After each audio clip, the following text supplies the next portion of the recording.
Good evening, everybody. Thanks for being here.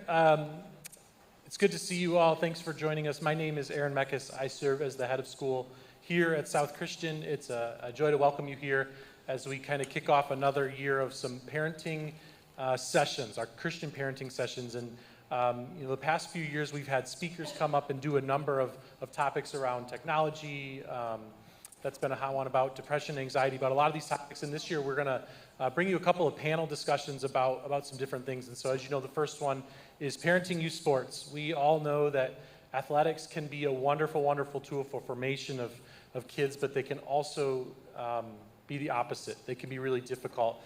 And so engaging with that as parents, and specifically as Christian parents, is something that's important for us to talk about. And so we're excited to have a panel of thoughtful coaches here that we're going to have some questions for, and then we'll open it up for you guys too. So with that, I'm going to open in prayer. I'll introduce, and then we'll get going. Please pray with me. Father God, we are grateful for the opportunity to gather here. We're grateful for the opportunity to think together as a community about how we might support our young people to grow to love you, to grow to love others, and the role that athletics can play in that. God, we pray that in all that we do and say that we would honor and glorify you. Thank you for the opportunity to do this work together in Christian community. It's in your name that we pray. Amen. With that, I'll introduce Coach Taylor Johnson. Taylor is one of our basketball coaches. He's our boys varsity basketball coach here. He's our assistant athletic director here. He's done a great job helping to organize this, to bring in some really quality coaches from all over and all different levels who are going to share some wisdom with us. So with that, Coach Johnson, here you go. Thank you. All right, thanks for coming. I'm just going to introduce our panel. Starting with Jerry Baltus is in his 27th year at the helm of the men's and women's cross-country teams and track and field teams at Grand Valley State. During his time at Grand Valley, Baltus was able to win 17 national championship teams, 8 Division II women's programs of the year, 2 Division II men's programs of the year, and has led GVSU to 137 out of 142 cross-country and indoor and outdoor track and field GLIAC championships. He has won 80 GLIAC Coach of the Year honors, and he has 1,154 All-Americans. Prior to Grand Valley State, Baltus was a 4-time letter winner and captain of the cross-country and track and field teams at Butler University, originally from Rolling Prairie, Indiana. From Grand Valley, 17-time national champion, Coach Jerry Baltus.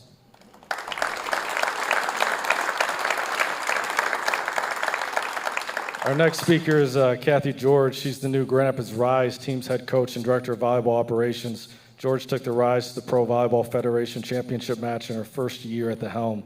The winningest coach in the history of Michigan State University's volleyball program, George led the Spartans for 17 years, and she's coached for 35 years.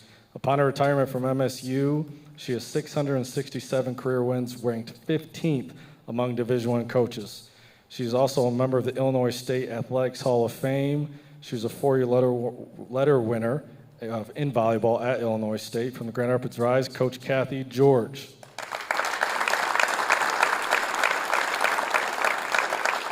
Our next speaker is Coach Bill Saul. He heads into his 6th season as Calvin's men's basketball coach.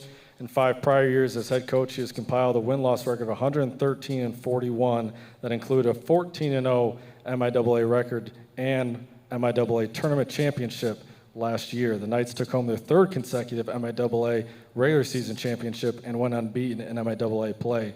Saul came to Calvin after coaching at Northern Michigan University and Ferris State University men's basketball. Saul is a graduate of, sadly, Unity Christian School, but also went on to play at Calvin University, where he was a 2-time All-American. From Jenison, Michigan, Calvin head coach Bill Saul.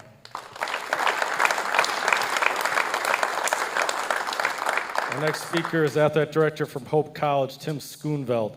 In 2009, he became the college's first full-time director of athletics. During his first 10 years working at his alma mater, Schoonveld served as assistant professor of kinesiology, co-director of athletics, and associate director of the Center for Faithful Leadership at Hope. Prior to Hope, he was the girls' varsity basketball coach at Holland Christian for 9 years. He was named the Class B Coach of the Year in 2008 after the semifinals. A Holland native, Mr. Tim Schoonveld.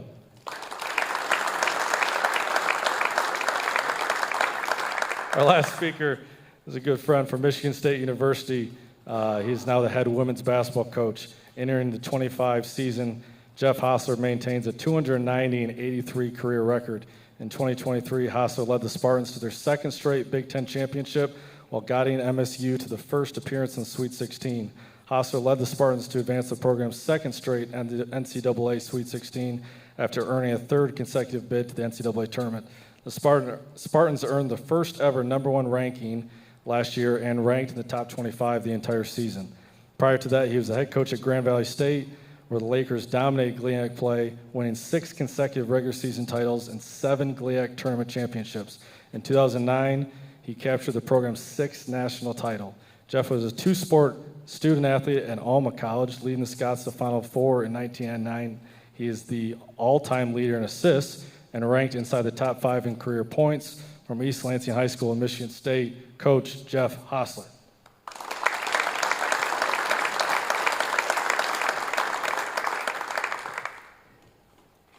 All right. Well, thank you all so much for coming out. This is kind of a special thing for me. I've gotten to work with a couple of these gentlemen and really excited to be here. This is obviously something that I'm passionate about, Aaron's passionate about, I think all our coaches are, and we're just hoping there's something you can take away from this. We kind of have some design questions for our panel, but at the end we'll save some time. If you guys have any questions yourself that you'd like to ask, please feel free to grab Aaron or just wave your hand and we'll have some time for questions. So we'll just kind of jump right into it. How about that? Coach Hostler just came right from practice. They're in the middle of the season, so really appreciate it. If you guys haven't had a chance to watch Michigan State women's soccer, really encourage you guys to get out to East Lansing and really appreciate them taking the time. But, you know, Jeff, now you're the father of 3 young kids. Well, they're getting older, which is getting scary. And you also coach at the highest level. So what approach do you take when you go watch your girls or son play soccer or basketball with their youth coaches? I think for me, you know, on the soccer field, it's always interesting when I walk up and I don't get to go see my kids play a whole lot, to be honest with you, especially with soccer in the fall. But I walk up and I think for the coach, it's got to be a little bit awkward or different to have me walk up. But my approach has always been the same way when I was coaching club and worked with parents a lot of the time, is that my role is to be a parent. I'm there to support my kid, to support their ambitions in the sport, to support their teammates. Hopefully they're playing hard and being competitive. But at the end of the day, my role is to just be the parent. You know, I think there's a lot of situations in youth sports where, you know, people love to point fingers or pass blame or be critical. And one thing that we don't do in our house at all is be critical of the coach, because we're not in front of it.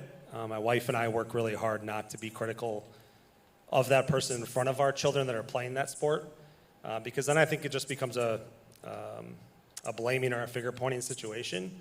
What we encourage a lot of is to, you know, if there's something that our daughter is critical of, is to think about how they can be part of the solution, whether that's a team-oriented thing or if it's a tactic, to talk to the coach about why they're implementing that and how they go about that approach. So I think being supportive is super important. I think cheering your kid on, being supportive, embracing the experiences that they're having is what's going to create the memories. And for the vast majority of these kids in their youth sports, that's what it's about. It's about the memories they're going to have, the life lessons they're going to learn, not about whether their coach played the wrong formation on a given day and got a result or not in U12 soccer or basketball. So the youth coaches, they don't text you and ask you what they should do. They may still text me, but I'm not volunteering that information. I love it. Coach Jerry Baltus, you know, you coach boys and girls, track and field and cross country. You deal with hundreds of athletes and parents every year. What is the best thing that the parents can do for your athletes to make it a great season? Well, I think for us as a college coach, I don't spend a lot of time interacting with parents. You know, I spend a little bit on the front end and seeing at competitions or whatnot. So I'm going to attack this a little bit more similar to Jeff. I spent the last 6 years in your seat.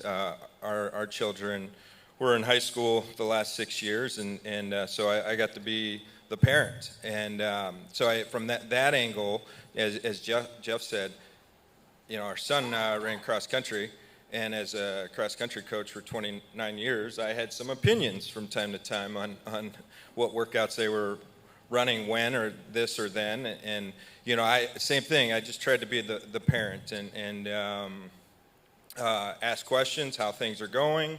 And if they weren't going great, encouraged to keep working hard, being positive, being a great teammate. Everything along that line. When you get into the point of pointing fingers and that side of things, things start to snowball in a negative direction. Just be supportive every step of the way. Doesn't mean you can't have high expectations for your children or the program. And then the other thing I would say is two things. Have open lines of communication with your children on what do they want. I think a lot of times we as parents and we as coaches sometimes want more or different things than our children want. And I'll use an example. Last year, our son was a senior, competed at Jenison, and great coaches. Our daughter swam at Jenison, two-time state runner-up with the swim team as a team, and our son's team was 5th in the state last year. So great programs, great coaches. And our son was the 7th, 8th, 9th runner, and 7 get to run the championship races. And at the regional meet, the Coach Jackie decided not to run one of their top 7 because he was sick. And our son was running pretty well the last few weeks of the season, so we thought it was going to be Jack that got to run. And, I'm at practice, and I get a text from my wife, I can't believe this, or whatnot. And so you get a little fired up right away. And so I go home, and I asked Jack what he thought, and, he's, of course, not happy. And I said, well, if you feel strongly about it, you need to go have a sit-down with Coach Jackie and have that conversation. It wasn't our place as parents to have that conversation. And, after a little bit, he's like, you know what, I feel good about who she chose to run. I'm good with it. I'm going to be the best teammate I can be. And, he didn't get to race the regional or state meet, but he was a great teammate and had a great experience nonetheless. And I think, as Jeff said, the most important thing are the moments. Cherish the moments and don't try to make them bigger than they are, but cherish the moments and let your children figure out what moments they want to have. Well said. Appreciate that. Coach George, as a coach of a pro sports team and a former collegiate coach, what would you say about specialization and multi-sport athletes? We have a lot of multi-sport athletes here, but we also have a lot of kids that are going specialization. What would you say to that? Well, is this on? Can you hear me? Okay, good. Specialization, I think, is something every parent kind of looks at because their kids are playing all sorts of sports. And I know I had 2 boys. They both played baseball and basketball their entire high school career, played both of them. And because I was a parent, I was running around too much, and they did travel as well. I was like, can you please choose? But they were like, we love each sport. And I said, well, which one do you love more? And they said, the one I'm in at the time. And, that's really all that I needed to hear, is because what they love is what they should be doing and not being forced into doing something that they don't feel that passion for. And, I think that specialization should be driven by your player or by your child to decide what it is they want and the whys of why they're doing it. Is it because their friends are playing, because the parents want them to, because it's something to do, because they can get a scholarship someday? I think those reasons aren't good. I think their love for the sport and their passion and the joy that they get out of doing it for so many different reasons are really the reasons they should be. And so I guess I let them kind of dictate that to me a little bit. So they didn't get into anything specialized ever, really, but they didn't do a lot before they were in high school that way. Loved them to play all the sports. They played in everything. They went from soccer to football to basketball to track to all of it, and they just let them find their way. This one's for the rivalry right here, so you guys. As leaders of Christian colleges, how does your faith play a part in when talking to parents in your programs? How can we keep what's really important when it comes to parenting athletes. Tim, you want to go first? Yeah, I want to just say thanks for having us here, and I think like this is a foursome that you guys. That's a gift. Like honestly, these are pretty amazing coaches. So I hope you hear that and honor that, because I think it's a great group. Is that better? Sorry. I just buttered them up and nobody could hear it, so that's good. That's kind of how Perfect. it was just. I think from a faith standpoint, you know, and again, if maybe I play off of everybody here, so I'm kind of a recovering sport parent. So Bill's team ended my last kid's career last March, so I was grateful to him for that, and have been able to kind of watch, you know, like for us at a faith-based institution, like that's shapes who they are. And I think it's a lot like South. It doesn't mean we're perfect, doesn't mean that we have all faith-based kids or Christian kids, but what it just means is we're trying to teach from that perspective. And I think that's a really important piece of what we're trying to do.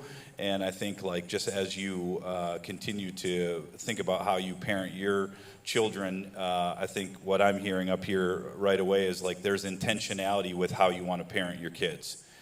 And the identifying of what really matters, and then how you want to help your children to explore that and experience that, I think is really important. And so, you know, for us, that was obviously a big deal. I wanted my two girls to be strong, confident women who love the Lord. Like, that's what I want. I love sport. I want them to play. But I want them to be strong, confident women who love the Lord. So how do I help put them in positions where they can do that, where they can experience that at places where they can do it? And so, you know, we feel, you know, blessed, but it's certainly a work in progress. And I think you'll hear from all of us and to all of you, parenting's really hard. So it's just really hard to be a good parent. So keep at it. And I think it's great that you're here. Kind of piggyback what Tim said, being at a Christian university, in any recruiting phase, of course, you're going to talk about what you have to offer academically, you know, what can happen for you in the athletic field or court. But the question that always comes up along with that is, you know, how are you going to be impactful in, you know, my son's walk of faith? And I think that's the one thing, again, that is so interesting being at a Christian university is that we can be so impactful. And, you know, we certainly have things that are player-driven, but, you know, every day we want to try to emphasize, you know, what does it mean to be Christ-like and how you play and how you compete? And along with that, you know, your ability to really delve into what does it really mean to be a servant leader and following, you know, Christ's example in that as well. You know, I'm really blessed to have some amazing parents of players that I coach. And, you know, we try to talk to them the same way about, you know, how is this collegiate experience enhancing your experience overall? Not, you know, using basketball as a tool to get me somewhere, but enhancing who you are and what you believe. This one's, I'm going to ask Jeff and Bill, you know, what advice would you give to the parents for the kid who maybe got cut for their team, not getting a lot of playing time, feel like they're not getting a fair shot? How can they handle that experience better? Well, maybe I'll take the first part of that question. You know, I think context matters if they're cut. If they're cut because of their character, lack of effort, things of that's one conversation. I think if your child, my child's cut because from an evaluation standpoint, performance, they're not at the level of everybody else, that's okay. I think we have to be okay with that. I think, in my opinion, the best situation for development of an individual player is if you're in the second 25% of your roster. You're not the top 25%. You're not the back half. You're right in that second 25%. So in basketball terms, you're player 4 through 6. In soccer, you're, you know, 6 through 10, somewhere in there. And I think that's important because if you're in that second 25%, you've got the first 25% that your kid can work to emulate, whether that's a physical attribute, speed, agility, strength, etc. That's a skill, shooting, dribbling, passing. They can see that on a daily basis and work to emulate and grow in that area, while still being in a situation where they have to be productive on the field, because that back half of the team is going to be depending on them. They're going to play a lot. They're going to play a ton. They're going to learn the lessons when the game's hard, when the game's not as hard. They're going to be in it all the time.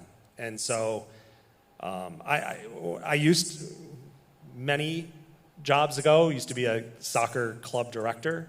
That's one of the things we talked about a lot, is if you're in that situation, that's kind of the sweet spot for me.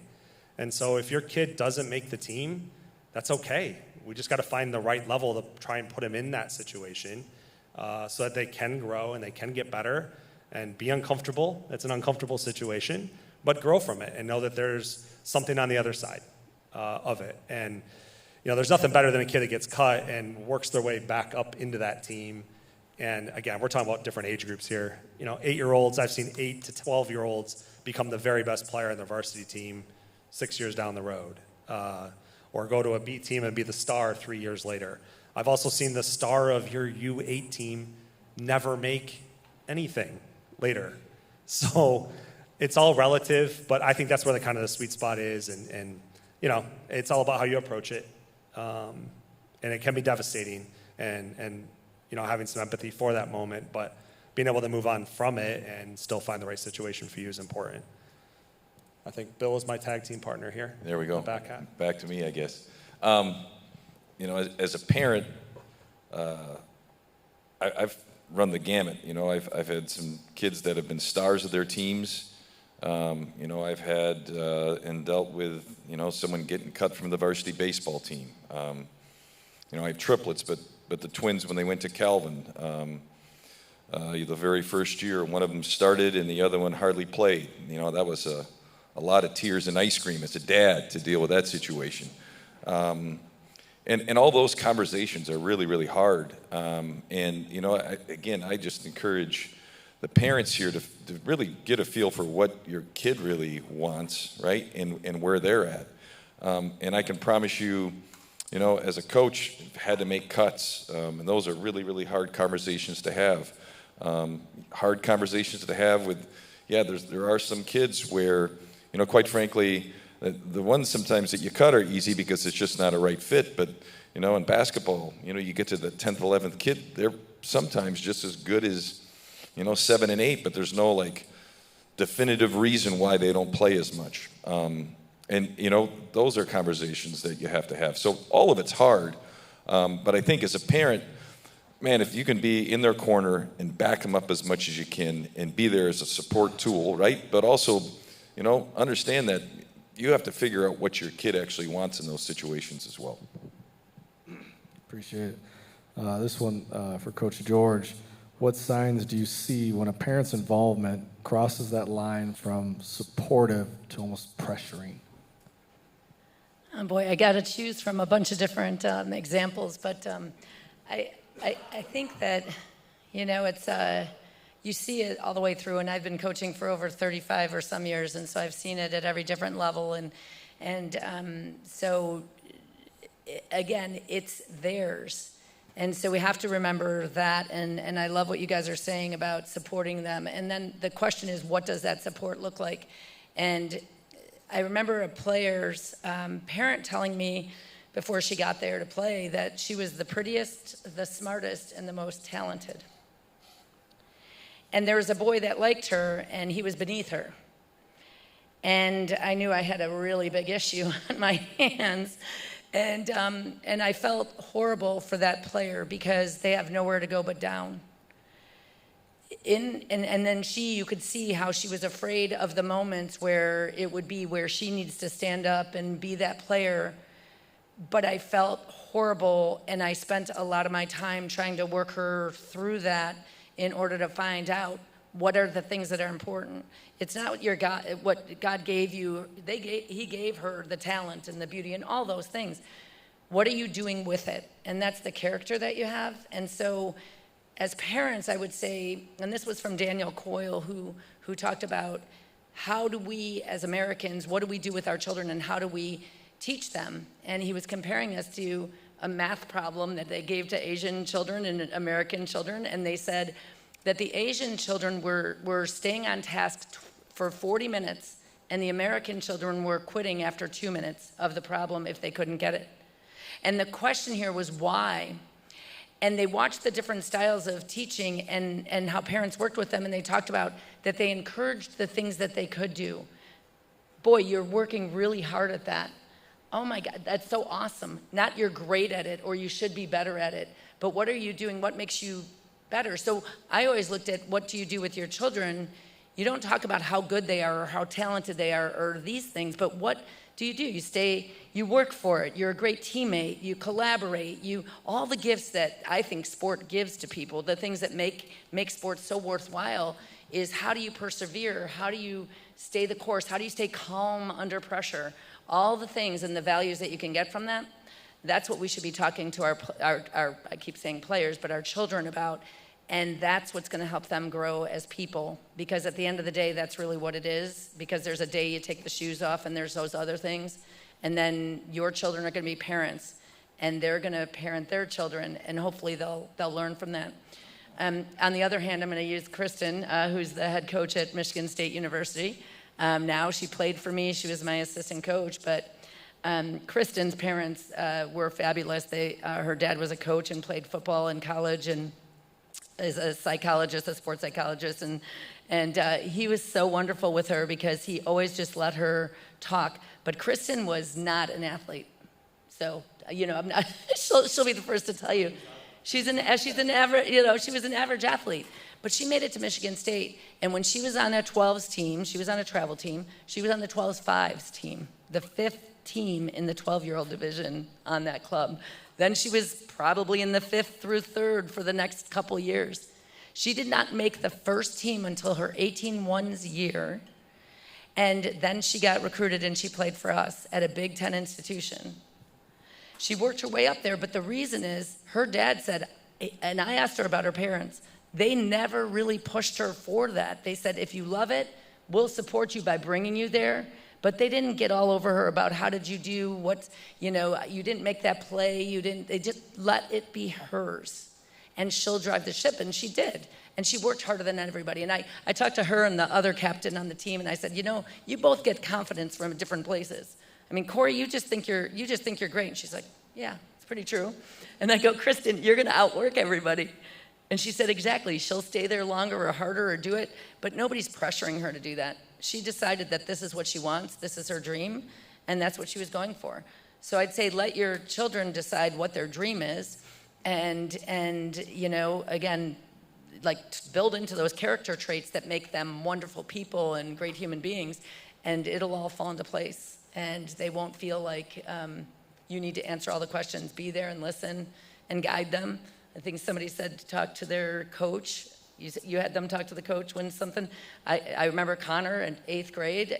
He was upset because he wasn't playing, and I was never going to go talk to a coach or an athletic director or anybody about that. I had him go. I said, listen, you need to, if it means enough to you, you need to go and ask the questions why in the most respectful way and find out why you're not playing.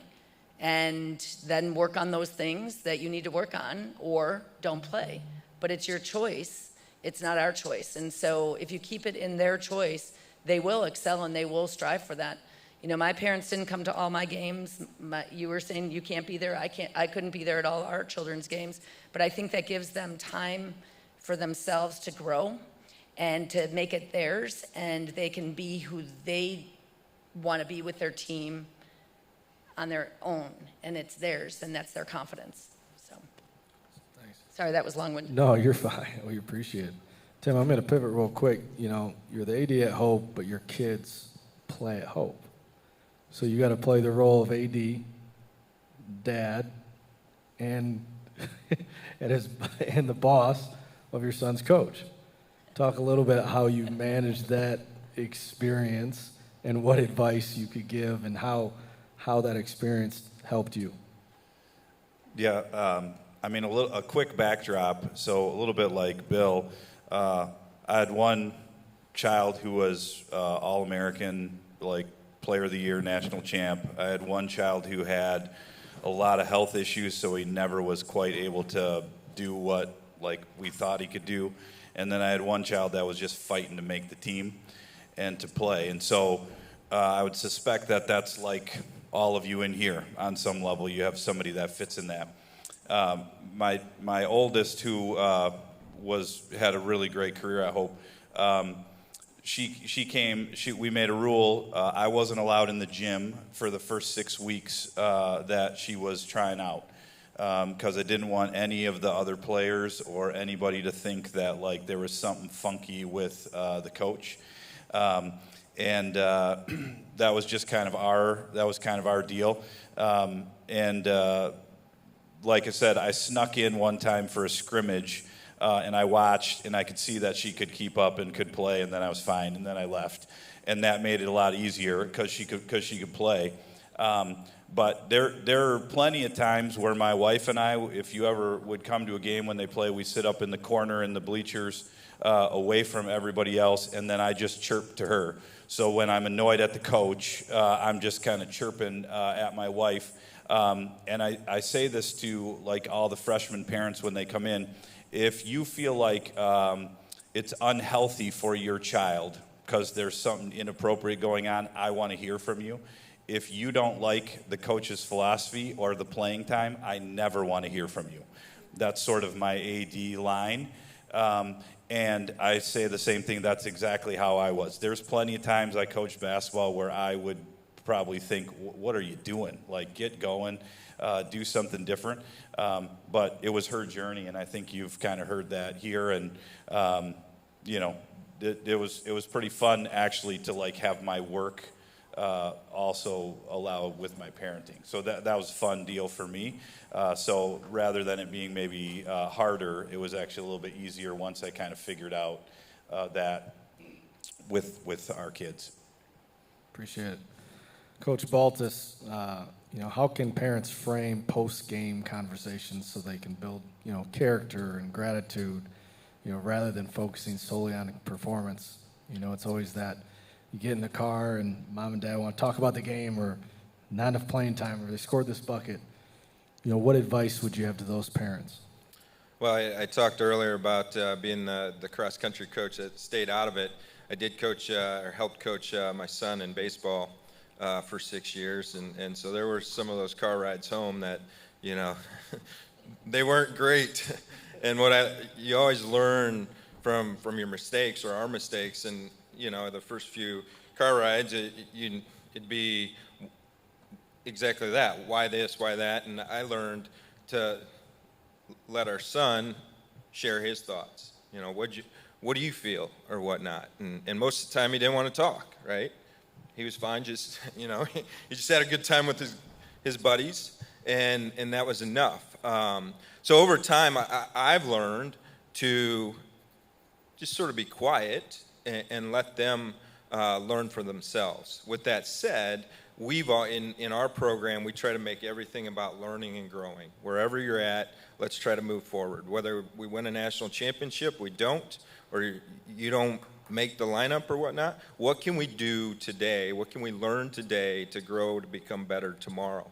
And hopefully that was our message, my wife and I's message to our kids is, you've got to take what you just did and learn from it. And then you got to figure out what can you do to get better.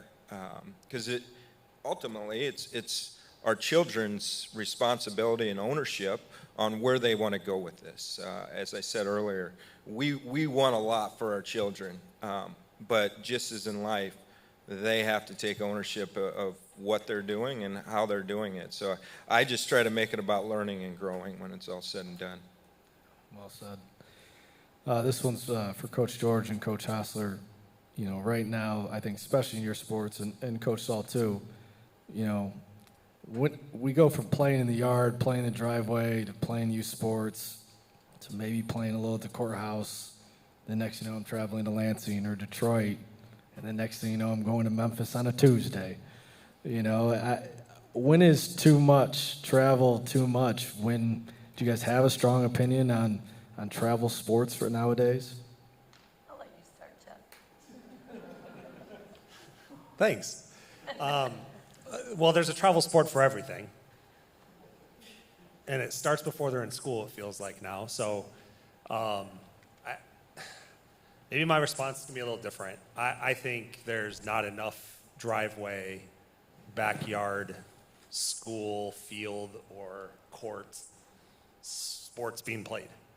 You know, I have a ninth grade girl, seventh grade girl, fourth grade boy, and my girls never really want to go out in the yard and do it. They want to sign up for every team possible. They wanted to climb because I don't even know if they knew why. I think just because it was like the next step. And then just like you said, you know, all of a sudden you're like, my seventh grade girl had games in St. Louis, Missouri this fall. Like, why in the world are we doing that? It's a college showcase, by the way. As a college coach, none of us were there. So I think where a lot of it falls apart, versus my fourth grade boy is obsessed with basketball. But he found that passion for it by being in the driveway with the ball in his hand and trying to do some of the things he saw. I was his basketball coach, so I know his inspiration didn't come from his travel coach. It came from him going out in the yard or in the driveway and him and I playing one-on-one, him trying and showing me the new move. And like, I'll never forget when he first time successfully kind of did a Euro step and like the joy on his face and like, you know, we're running around going crazy, throwing the ball in the air. And thank goodness for, I'm not a Ring sportsman or salesman, but the Ring doorbell catching it, you know, to be able to have that memory forever. I mean, those are the moments we're talking about. They're going to be with you way more than if they won this game or won that game or even the play they made in their travel stuff. So I know my answer is a little off topic to your exact question. I think the same theme is that you have to let your kids guide this a little bit. I think when they're really young, they don't maybe know what they want until they've been in it a bit. But at some point they do, and when they do, you have to trust that that's going to be the right thing.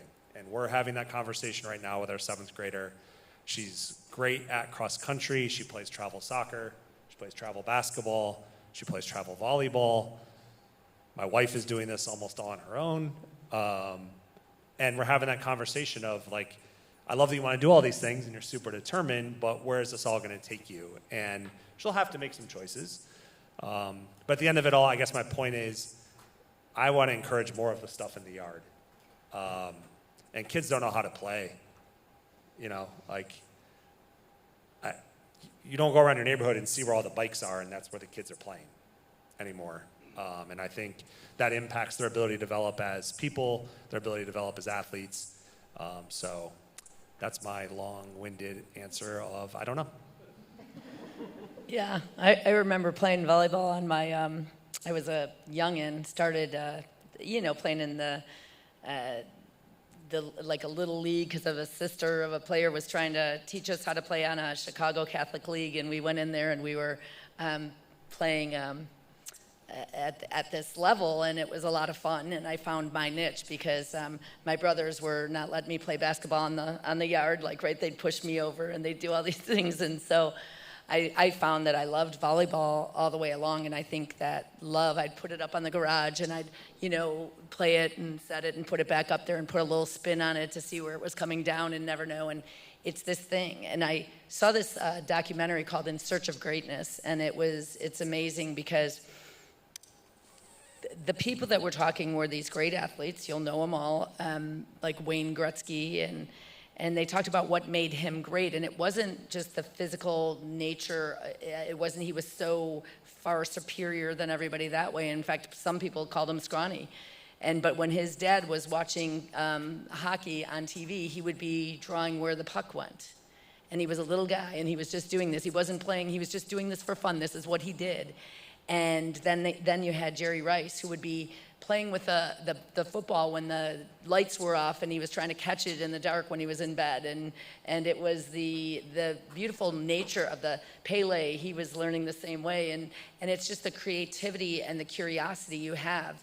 And you're going to notice that when your child has that kind of love and passion. So that kind of will dictate it as you go through.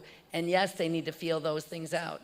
I think that I'm old enough. I'm older than all of you, I'm sure.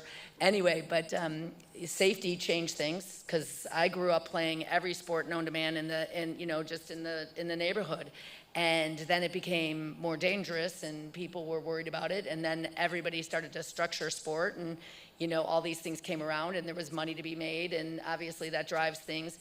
But it did take away the spontaneity of all of that, and the spontaneity is what brings the love. Which you can tell I'm a passionate person about this, but I always know when I see those things, and I could see my children had that love for their sport, or any sport for that matter. Now it's golf, but anyway, so they've moved it. But it's, it is something special. Specialization, I think that they need to be doing a lot of things when they're young, when they're in grade school, and finding out the thing that makes them special.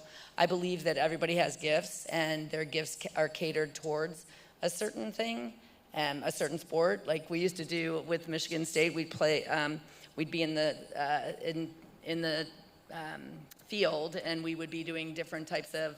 We did a race with soccer, and so they were out there, and so we had like it's soccer versus volleyball, and the body types and everything are so different.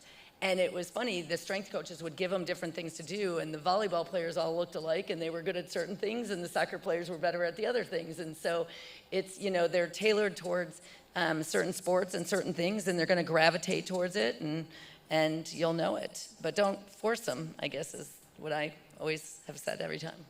Thanks. Coach Saul, I always like it when you recruit my players, but do they need to go to Orlando to get recruited by you? Do they need to go to Puerto Rico or Australia on a Tuesday? I mean, what would you say to someone who would like an opportunity to play? Probably the best guy to ask about AU basketball, but I'll go on my. Here's the thing I find frustrating with, especially in our realm of basketball. You have all these travel teams, and you have to either be elite, platinum, or gold to actually have a chance. But it seems like if you put that in behind the name, you suddenly have to be good. And for instance, every year I see this. We will have a young man that we're looking to recruit that's either a junior or a senior, and the likelihood is that he is going to be a small college basketball player that is going to play, at that level. But yet his AAU team went down to South Carolina, to Texas, to Las Vegas, and to California, and played in empty gyms with not one coach watching him play and thinking that's the best way to get noticed. And it's changed dramatically on that scene. I don't know for the other coaches, but me and Taylor go a long ways back of coaching at Grand Valley and at Northern and Ferris. And, there were events that you would go to, like the one in Homestead, Wisconsin, where you might have 500 coaches there, okay? I was there this year in 2025, and in that same spot in 2020 where there was 500 coaches, there were 4. So, again, if you're using the youth sports to find a way to get recruited, you can really get led in the wrong direction. Yeah, go ahead.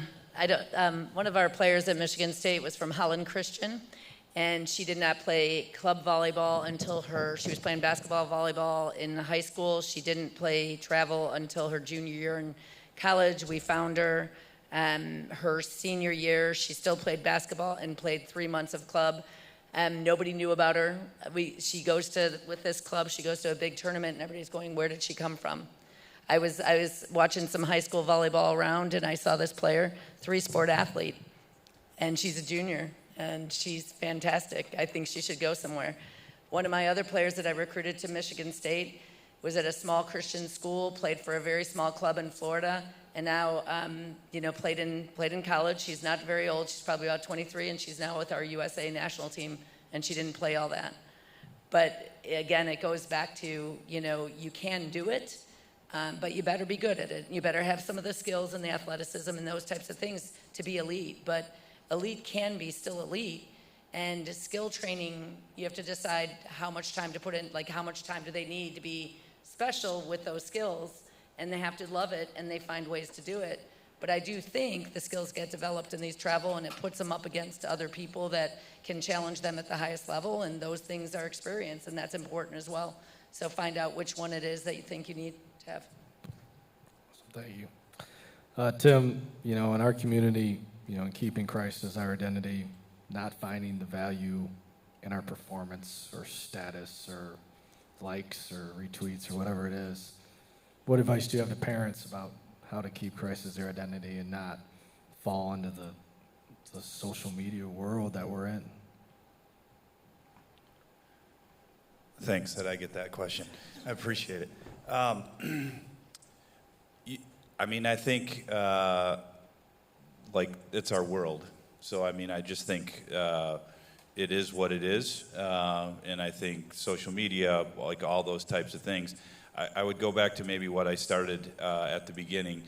I think it's important to kind of play backwards what you want for your kids. So if you think about golf, as you play the hole backwards, I got to be over on the right side of the fairway because I want to be on this part of the green. And that, I think as we raise our kids, it's important to play it backwards.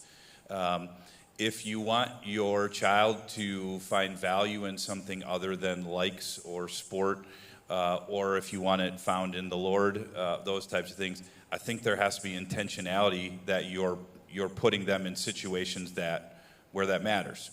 So this is just an example, and again, there's zero judgment. I make tons of parenting mistakes often, just ask my kids.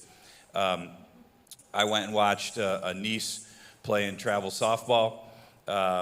Ran into somebody that I knew whose kid was on the team, and I said, hey, how's it going? Oh, it's just really hard. We're here every Sunday. We never go to church. It's just, just really hard to do that. And I was struck by the fact that, if my kid says to me, hey, I want to stay up past 12 every night and I want to drink Mountain Dew before bed, I don't let them do that.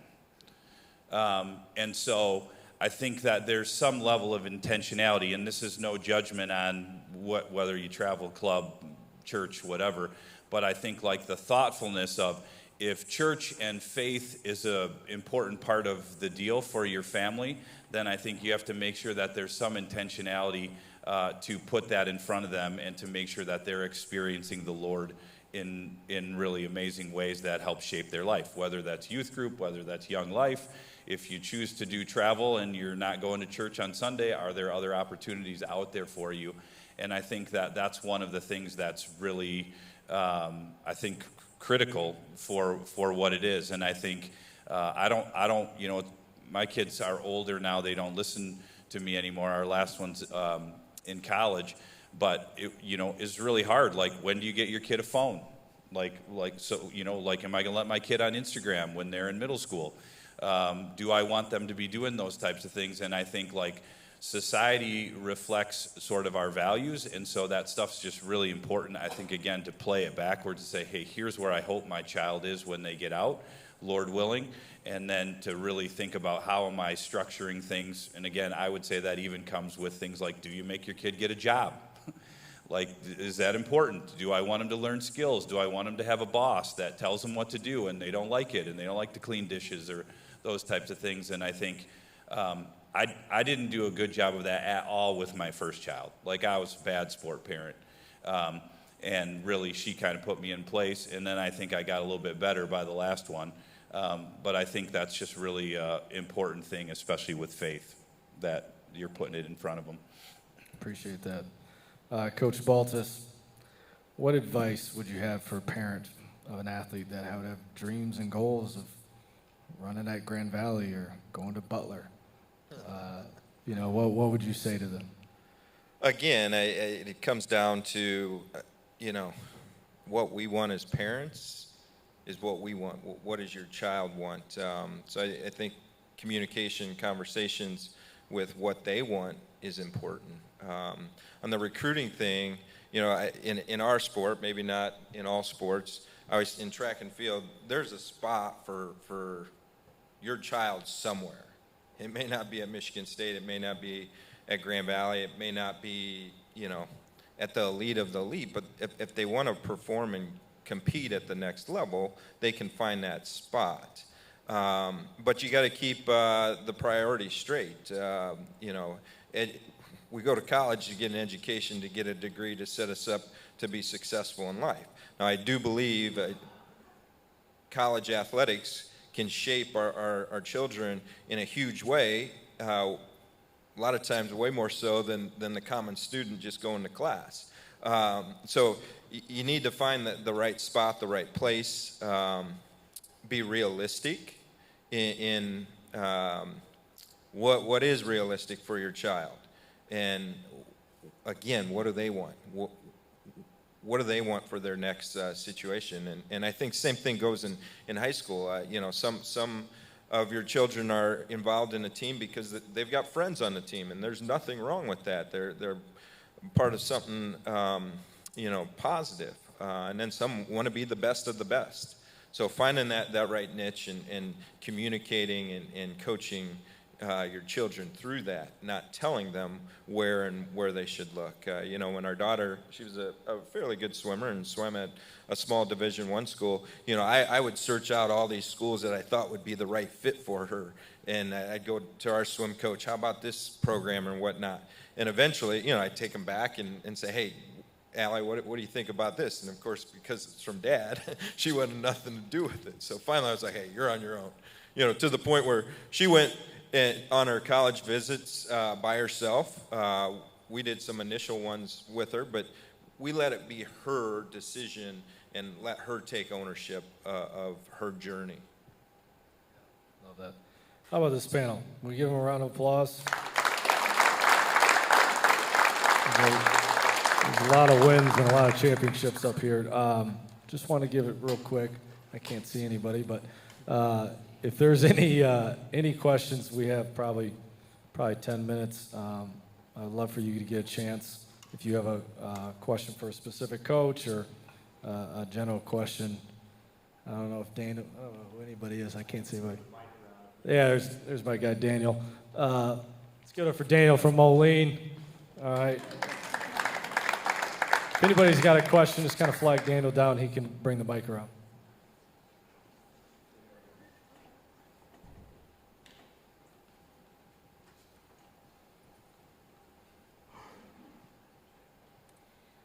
Okay, I have a lot of different threads I'm thinking about, so hopefully my question is clear. But my question is sort of about specialization, and I'm just wondering, you talked a lot about how it's good to have your kids experience all kinds of things. And my kids are in elementary school and middle school, and I've just kind of noticed that every sport requires so much time. Like, even tonight, I know people who couldn't come because their kids are at sports.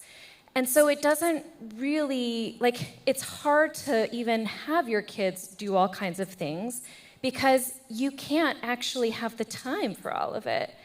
And the other thing that I'm wondering also is I found with my children that they hadn't started something when they were in first grade. And so suddenly they're not super interested in doing certain sports because they're not as good as all these children who have been doing travel for a long time. So it's kind of stressful and kind of a struggle sometimes to think of this seems unhealthy in our culture, but how do you address it?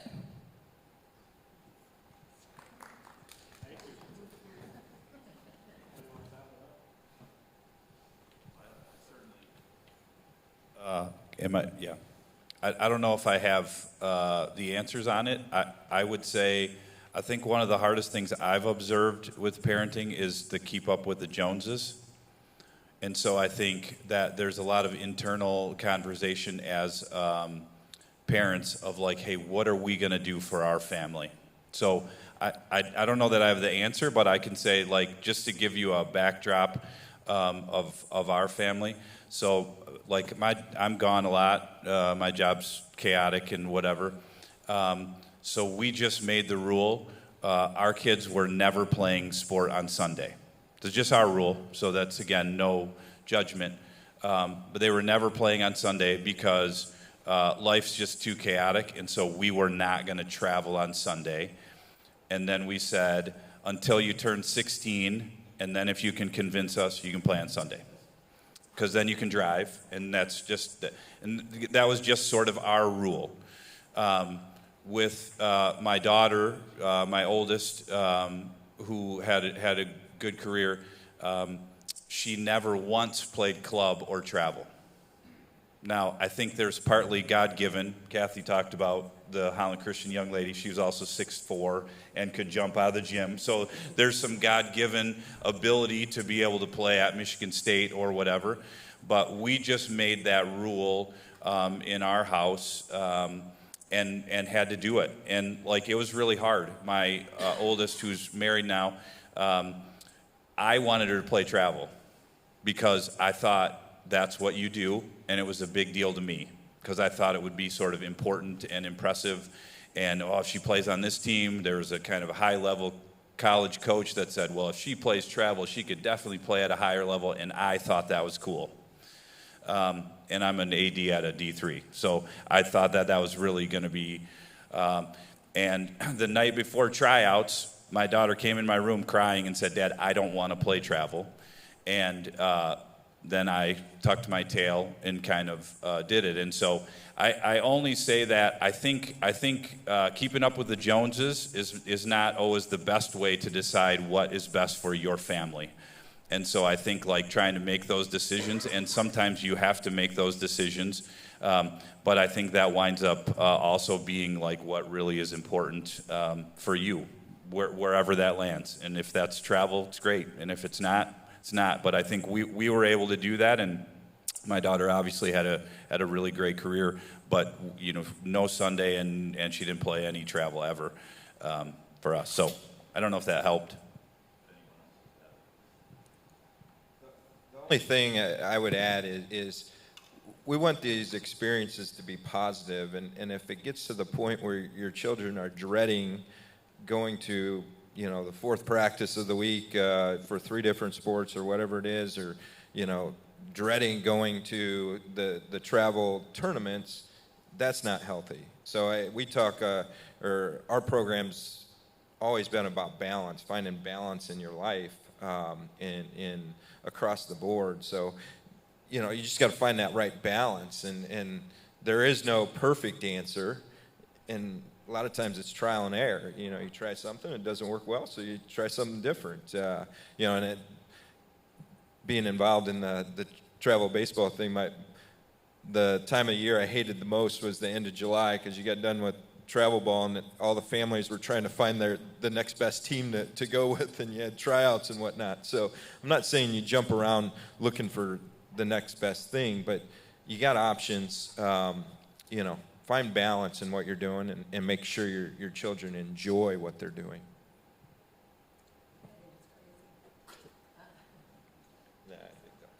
I think there's so much out there, and they can choose this team, and they have to be on that team. For our children, we kept them in a lot of the neighborhood, not neighborhood, but area sports teams, and so it would be a smaller group, but and they were talented, but they weren't going to be. He didn't run to Detroit to play on whatever team that was in basketball to go out there. I mean, we couldn't do it as a family. We just couldn't do it. So we tried to get them to limit their sports to what sports do they really want to be a part of by the time they were in 8th grade or something along those lines, and then they were able to travel a little bit, but they still didn't go far away because we just couldn't do it as a family, and they found a way to make it all work. I think that, as a recruiter, I mean, I was at Michigan State. I think the Big Ten's the #1 conference for volleyball in the country. And of course I wanted to see all these players, but I always looked in Michigan, and I always looked for people that really weren't out there. And I found people that like Alyssa, who didn't play because if she was good enough, we could teach her, we could make her that, and we could find her. And I understood what parents were going through, so we made that a priority to always look in Michigan. And we couldn't take everybody that way that didn't have as much experience, but we did find a way. And I just think keep it here, keep it closer by, and if your son or daughter want to play more and get involved more, you'll start to see that and feel that and know that they're really there for the right reason, and then that will guide you.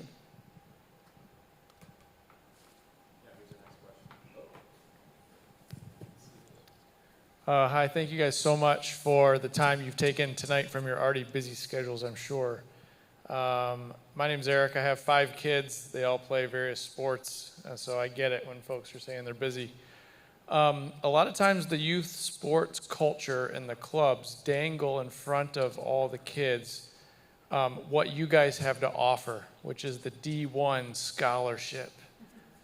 And the culture of those clubs just really drives toward that end goal. And then I think everyone in the audience here reaps the effect of the youth sports culture in making decisions with travel or not travel or $3,000-$5,000 for entrance fees.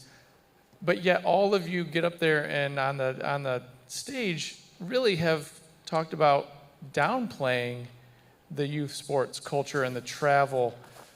So how do we break this cycle and change this narrative that I think is causing families to spend 0 time together? Can I ask you a couple questions back?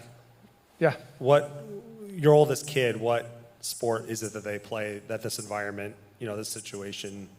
So my oldest is a swimmer, just swam in high school. He also was a cross country and pole vaulter. I'm probably the wrong guy to go back and forth on this because we chose purposefully not to do travel sports. It was really hard because my second kid was very talented. He could have been an amazing soccer player, and he asked me to join the local club so that we could travel to St. Louis and Nebraska, and I said no. I said, the farthest I'm going is Detroit, and because I just can't do it with the family. And I don't know what kind of soccer player he would have ended up being. I said, my goal for you is I want you to have a good high school soccer career where you can contribute to your varsity team and have a good time. And he did, and I'm very proud of him. But I've seen a lot of other families not make that choice, and it's kind of broken up some families, and the kids' characters now I could have seen become so much better humans and Christians than where they've ended up. And it's because they're chasing that dream of the D1 college scholarship. Well, I think the reality is kind of the way you concluded that is I think for most athletes, D1 is a dream. It's not a reality. The numbers bear that out. There are only so many spots in any team, in any sport. I am a coach of the sport that probably takes advantage of families the most in the youth system. I just went through our budget with my wife, with 3 kids playing on a ECNL, RL club that I know ultimately isn't going to have any of those kids playing high Division I level soccer. And I know what those fees are. And so I certainly know exactly what you're talking about, both because that's what I do and my kids are in it. The D1 carrot, yes, we've all given examples that they don't have to play at the highest youth to play in college. I've got stories just like Kathy. I have a kid from right here in Grand Rapids that's a freshman that ended up starting midseason for us from Unity that played for local Michigan Rangers club. But there are tens of thousands of other stories of kids that never could make it to our level either going that path. So I think really what it boils down to is I think the best advice I could give you is to try to give your kid the best shot early on to see where they stack up. And as they develop in the sport that they love. As they get older if they're not one of those top kids, the very top kid on their club, and there's a club that's at a better level, and if they're there and they're not in the top 1% of that team, they're probably not playing at Michigan State. They're not playing in a top 25 program in the country across the board nationally. I guess there's levels to this.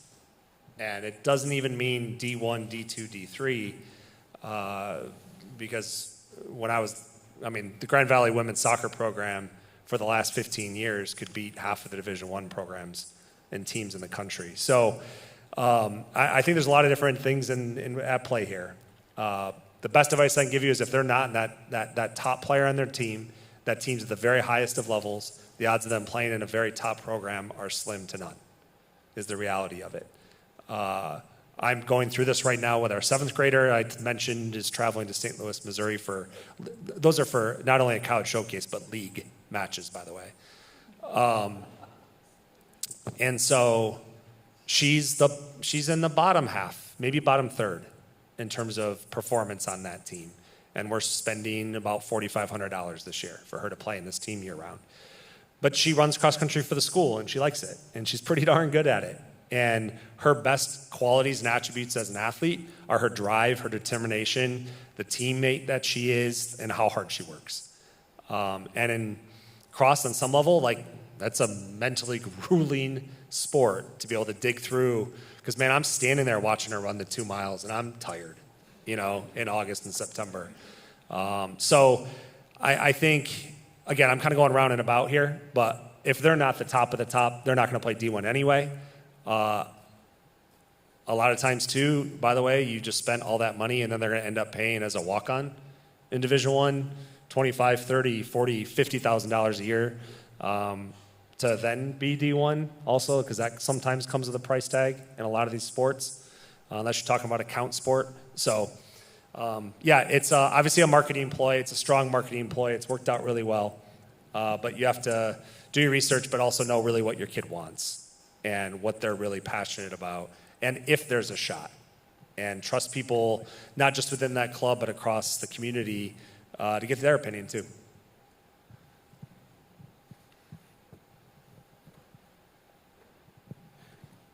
All right, I'll stand up for this one. First of all, thanks a lot.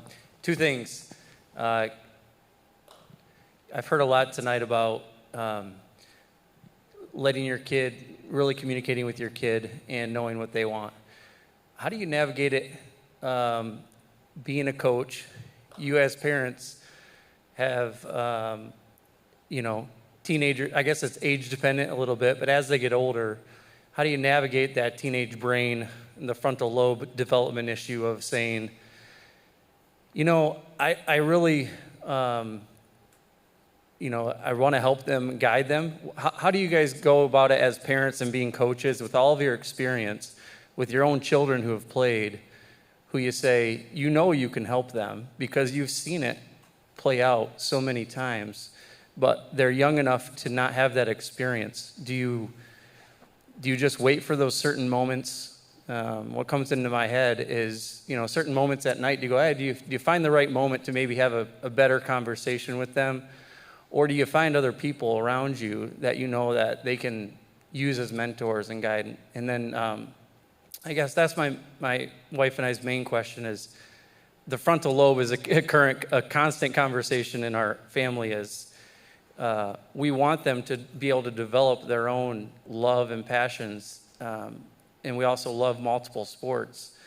And so as they navigate that, how do you as a parent, having all the experience that you have, how do you get them to see that without maybe pushing too hard?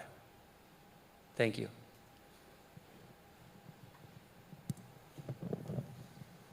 That's an interesting one. I'll tell you, I've learned a lot going through the parenting process. I think I have triplets, and I think they played, this is maybe when they're 6 years old, maybe 7. It's the whole combination of kids going after the ball in a crowd. We got in the car, and they never let me forget this. I said, you just don't want it bad enough. You're not playing hard enough. And trust me, they still talk to me about this yesterday, and now they're 20. Man, I'll just say you got to love them. And, we, as parents, we all know this, right? You fail and you get up and you try again and you try to do it for your kids. But I think it's huge that you let them follow their passions. And, it was very tough for me because my son just lived for basketball, but he got his mother's athleticism, unfortunately, which wasn't all that good. And well, she's not here. But now my daughters both ended up like 6'1", and are very athletic. And I just desperately wanted them to be basketball players, but it was on their own time. I mean, they did not do any travel.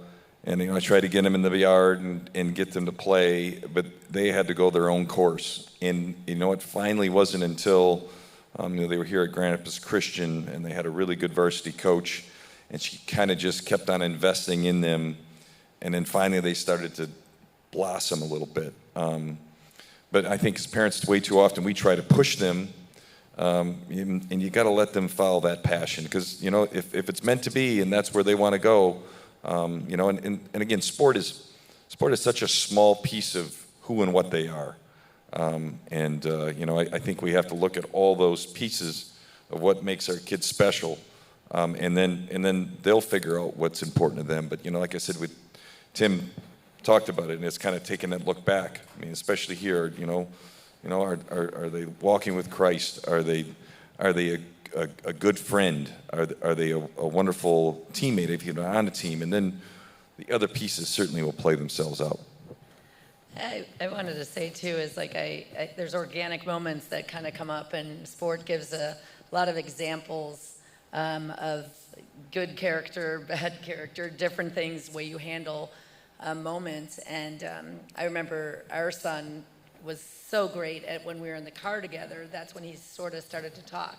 That's when I got him. He was held captive. He didn't realize it, but he'd always start to talk, and we'd have great, deep conversations.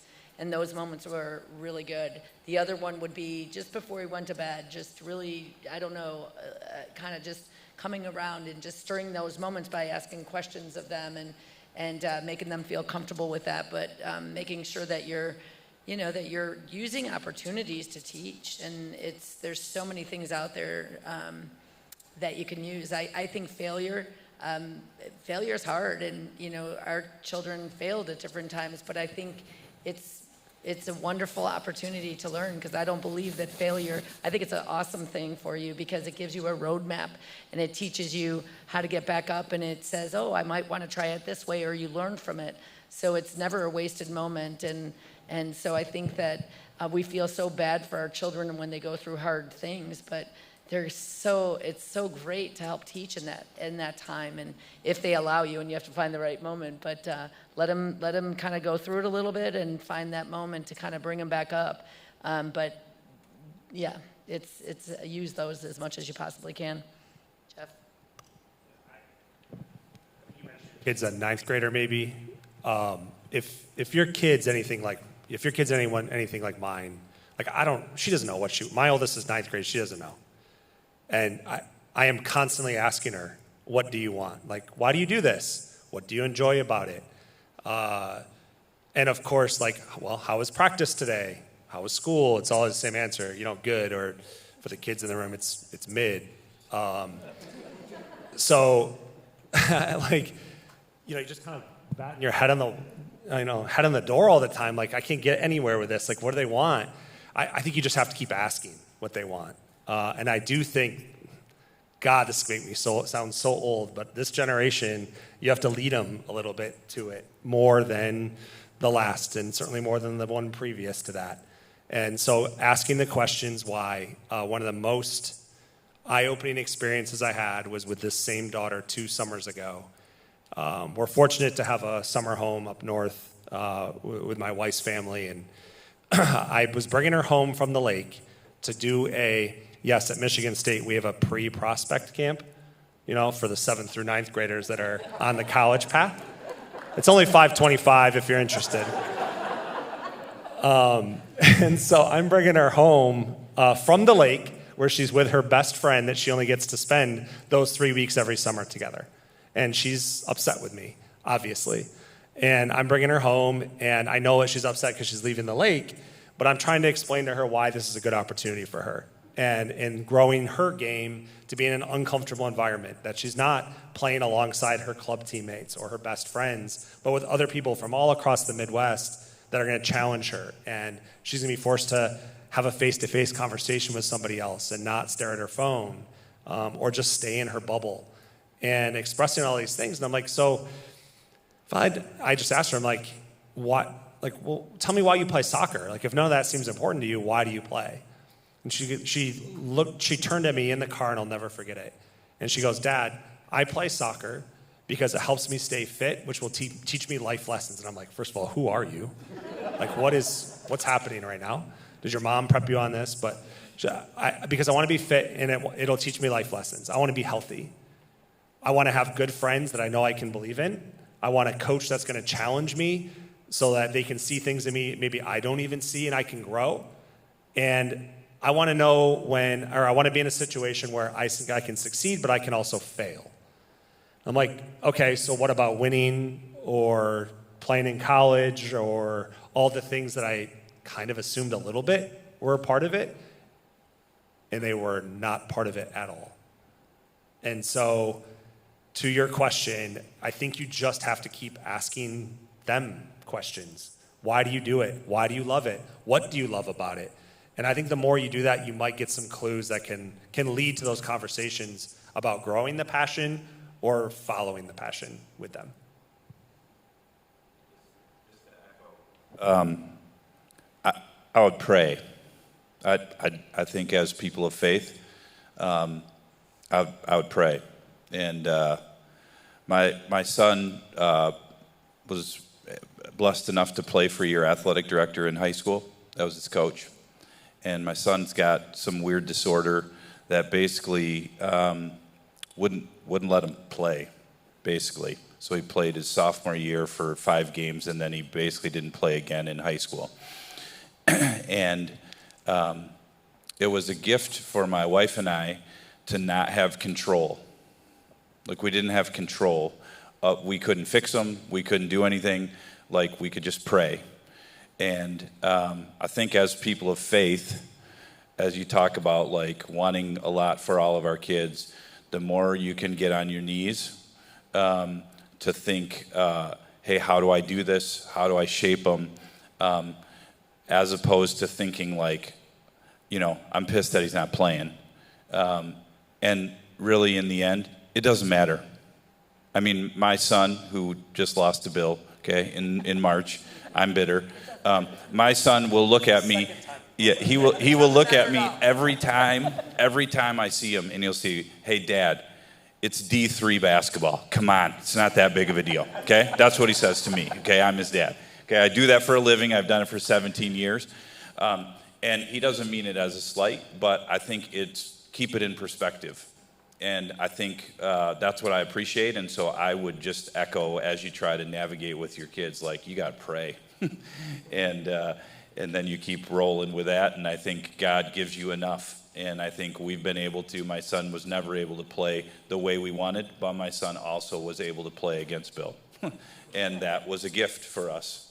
Like, he could just play. And that was enough.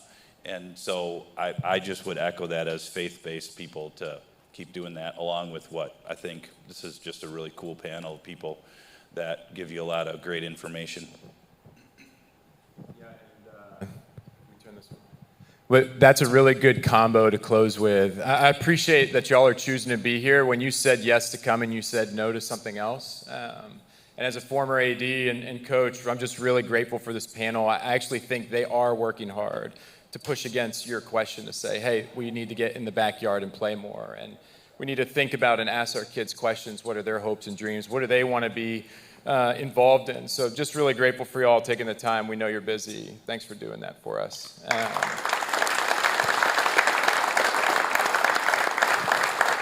I also think as a parent, there's good reminders. My 10U soccer player is a beast, and I'm kidding. But it's good reminders because I sometimes want to vicariously live through his experience on the field and not just let my boy have fun. So with all that in mind, let's go to our Lord in prayer. God, we're really, really thankful for you.